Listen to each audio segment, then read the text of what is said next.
Google में search करें car engine का जीवन या लाइफ ऑफ कार इंजन। आपको कई लिंक पर जवाब मिलेगा जो बताता है कि कार के इंजन की लाइफ कम से कम 2 लाख मील या 3,20,000 किलोमीटर है। इंजन की लाइफ नहीं खत्म होने के बाद भी 15 साल में हमारी कारों को स्क्रैप करके हमें धोखा दिया जा रहा है। 3,20,000 किलोमीटर पूरा नहीं करने पर हमें नई कार खरीदने के लिए मजबूर होना पड़ रहा है, जबकि हमारी 15 साल पुरानी कार कई वर्षों तक आसानी से चल सकती है।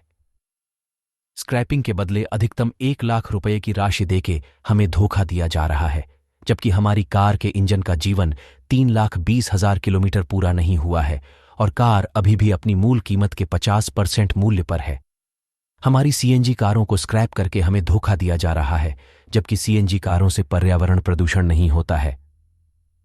स्क्रैपिंग नीति भ्रामक है क्योंकि स्क्रैपिंग पर्यावरण प्रदूषण को रोकने की आड़ में की जा रही है, जबकि स्क्रैपिंग से भारी प्रदूषण और संदूषण होता है। क्या करें? कार के इंजन की लाइफ खत्म होने के बाद ही कारों को स्क्रैप करें। सीएनजी कारों को स्क्रैप करने की जरूरत नहीं। नई कारों की अनावश्यक खरीद को रोकें। पुरानी कारों के इंजन का जीवन समाप्ति का इंतजार करें। स्क्रैपिंग के लिए बाध्य नहीं किया जाना चाहिए। क्या करें?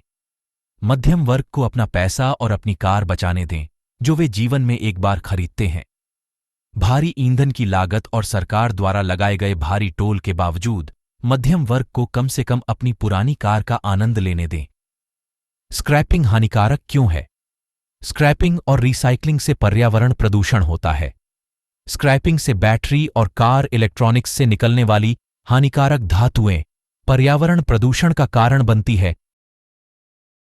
स्क्रैपिंग हानिकारक क्यों है? स्क्रैपिंग से मध्यम वर्ग पर अनावश्यक खर्चे का बोझ पड़ता है। स्क्रैपिंग के कारण नई कारों की डिलीवरी के लिए प्रतीक्षा अवधि पैदा हो गई है। स्क्रैपिंग में अधिक हानिकारक धातुएं, पेंट, एसिड आदि पर्यावरण में शामिल हो रहे हैं। पश्चिम की नकल क्यों करें? भारत यूरोप नहीं है जहां लोग इतने अमीर हैं कि बार बार कार खरीदते हैं और जहां सार्वजनिक परिवहन किफायती, विश्वसनीय है, यहां तक कि कुछ शहरों में मुफ्त भी है, और जहां सार्वजनिक परिवहन अच्छी गुणवत्ता और अच्छी तरह से प्रबंधित है। नागरिकों को उत्पीड़न। दोबारा पंजीकरण कराने और अपनी कारों की फिटनेस जांच कराने के लिए नागरिकों को आरटीओ के पास दौड़ाना उत्पीड़न का एक नया रूप बन गया है। जब कार इंजन ने अपनी अवधि पूरी नहीं की तो फिटनेस और पुनः पंजीकरण की आवश्यकता क्यों? 15 साल के बाद दोबारा पंजीकरण न कराने पर जुर्माना इतना भारी है कि नागरिक अपनी पुरानी कारों को बिना कबाड़ किए इस्तेमाल कर रहे हैं, क्योंकि उनके पास इस तरह के उत्पीड़न और लूट के खिलाफ कोई विकल्प नहीं बचा है और नई कारों के लिए अनावश्यक खर्चा होता है। कारों को नष्ट करना बंद किया जाए। मध्यम वर्ग को परेशान करना बंद किया जाए। जब तक भारत के शहरों में पुरानी कारें कई वर्षों तक चलने लायक हों, तब तक इन्हें नई कारों से बदलने की कोई जरूरत नहीं है।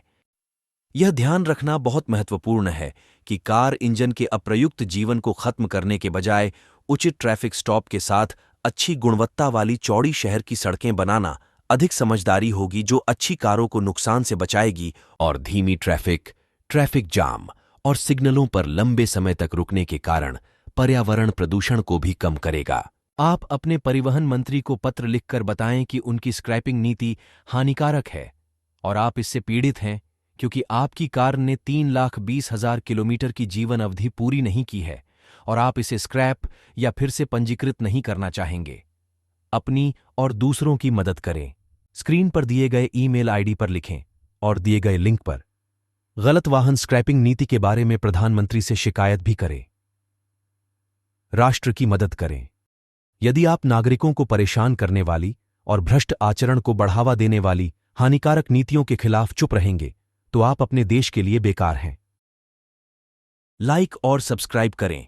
नियमित सूचनात्मक अपडेट प्राप्त करने के लिए लाइक और सब्सक्राइब करें। यदि आप स्क्रैपिंग नीति का समर्थन या विरोध करते हैं तो टिप्पणी में लिखें। उपभोक्ता शिकायत या उपभोक्ता अदालत तक पहुंचने के लिए ICRPC नामक हमारे YouTube चैनल पर जाएं। आप धोखाधड़ी और नवीनतम घटनाओं के बारे में सचेत करने वाले कई दिलचस्प वीडियो वहां देख सकते हैं। उपभोक्ता शिकायत दर्ज करने के लिए www.icrpc.org पर जाएं। हमारे पास बहुत सारे दिलचस्प वीडियो हैं जो आपको अपने दैनिक जीवन में सुरक्षित रहने के साथ साथ कई अच्छी और सकारात्मक चीजों के बारे में सूचित करने में मदद करेंगे। मुझे आशा है कि आप दोषपूर्ण स्क्रैपिंग नीति के बारे में समझ गए होंगे और यह भी कि हम सभी इससे कैसे पीड़ित हैं। इस वीडियो को देखने के लिए धन्यवाद।